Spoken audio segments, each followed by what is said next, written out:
What's going on YouTube? Alabama Reloader here.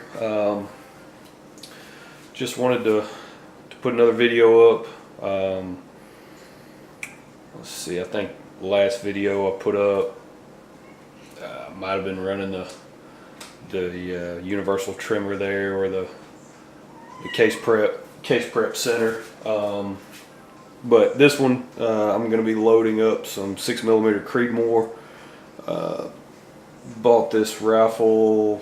It's the Ruger American Predator. Bought it I believe a little over a year ago, and really like it actually. Really enjoy the heck out of it. Really light recoil, just being a 243 diameter bullet, so pretty light recoil, manageable. You know, I like the rifle overall. Pretty flat shooting. Furthest I've gone out with it is about 407 yards, give or take a couple of yards there. And I was getting somewhere in the neighborhood of two inch groups, 2 inch and less, at 400 yards. Not too bad. That was with the ELD. That was with the Hornady ELD Match. And so now I'm not going to hunt with that round, so I've been looking to develop a hunting round for it, and so now I'm going to go with the Berger. Yeah, going to go with the Berger bullets. They're the VLD Hunting 6mm, so 95 grain is what I went with. Should be a pretty good round for deer season. It's coming up pretty soon over here in Alabama. So got bow season coming up October 15th. Gun season will start in November, so I just like to have this basically work up a hunting load for it, get it ready for the season. I've already loaded up a few. Of these, so I know the overall length is good. I've already loaded up eight of them so far, but got a few more left to load. I wanted to just run you guys through it, let you check it out, see it in action. So we'll get started. Basically, pretty much, I'm going with the Hodgdon manual, the Hodgdon load data for IMR 4350. I don't have any H4350, but I do have some IMR 4350 sitting around. So according to that load data, starting point is 40.4 grains. And then basically you can work your way all the way up to, I think it's 44.4. I'm not going to work up that far on this round. I'm starting at 40.4 and I'm going up in half grain increments to 42.4. So I'm going to stay 2 grains below maximum load there. I may load a little bit more than that in the future, but on this first go around, I'm just not even going to attempt it. I'm going to load basically five round groups pretty much. So I'll do 5 rounds at 40.4, and then 5 rounds at 40.9, 5 rounds at 41.4, 5 rounds at 41.9, and then 5 rounds at 42.4. And then so out of that, I should hopefully determine where I'm grouping pretty good, and then I'll come back from that. If I have any pretty good groups out of that, I'll come back and then I'll go up and down 1/10 of a grain increments. I'll repeat the process up and down 1/10 of a grain increments until I start to really find that sweet spot that my rifle likes. So we'll go ahead, we'll get going on this, get loading on all this. So let's see, make sure we're focused here. There we go. Alright, so just load the round in there. Boom, good to go. Life is good. So, finish round. So again, these first two are going to be loaded at 40.4, and I'm using so on the brass has been fired up a couple of times.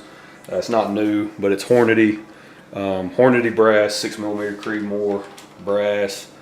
I've probably loaded these maybe 3 times each. Probably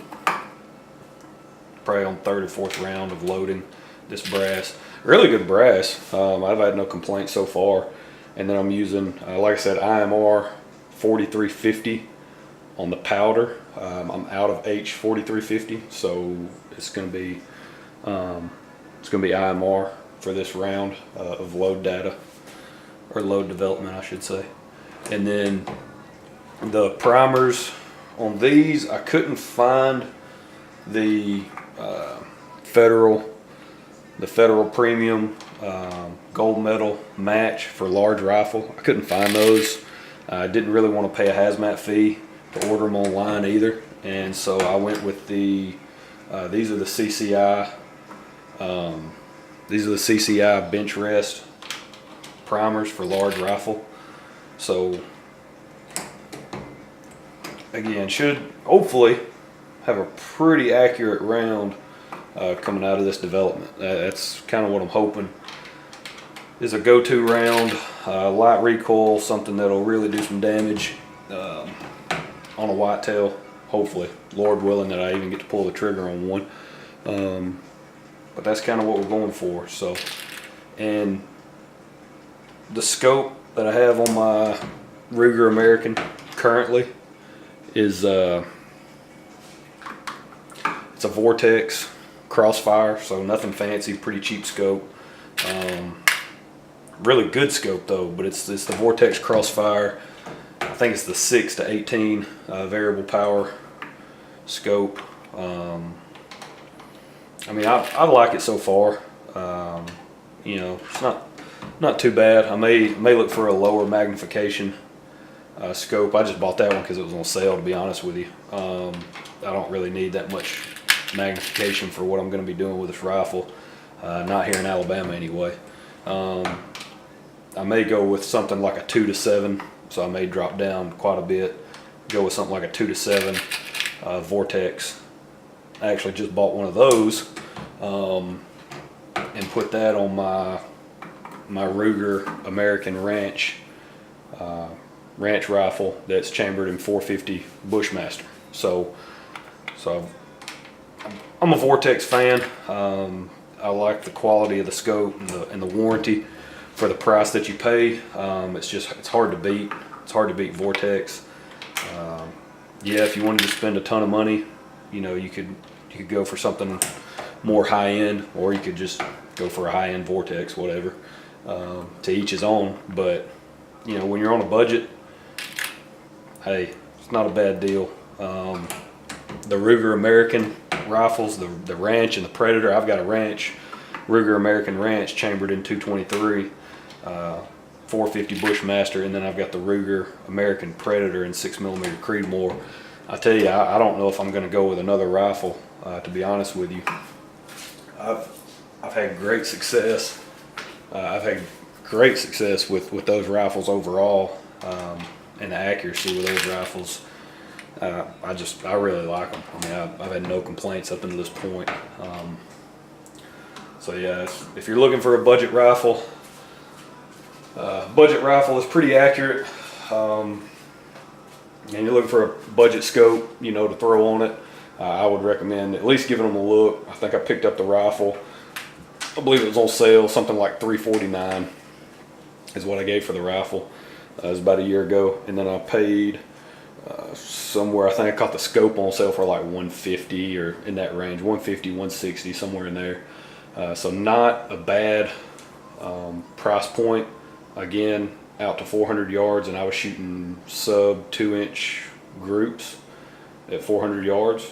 I mean, that's not that bad. I won't be making 400 yard shots, you know, while I'm hunting, unless I'm hunting some cutover. I doubt very seriously I'll be shooting that far. So to be that accurate at that distance, I mean, for what I've got in the rifle and the scope, you know, I can't really argue with that. But yeah, there's some 6mm Creedmoor loading for you. So there we go. There's the 5 5 groups there. That'll be the 5 load points that we're gonna check out. Hopefully I can get some shooting done maybe this weekend. I don't know. We'll see how it goes. But thanks for checking it out. You know, appreciate the views. Y'all have a blessed day.